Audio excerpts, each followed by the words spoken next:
आपण सांकेतिक भाषा पडणार आहोत.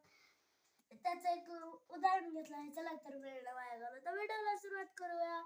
एका सांकेतिक भाषेत a बरोबर 4, g बरोबर 2, h बरोबर 1, v बरोबर 3 असेल तर a गुणिले v minus g plus h किती? a म्हणजे किती? 4 गुणिले v म्हणजे किती आहे? 3. 4 त्रिक 12. g बरोबर किती आहे? 2 मायनस 2 बरोबर 10 प्लस h म्हणजे किती आहे? 1 प्लस 1. याचं उत्तर आलं आपलं 11.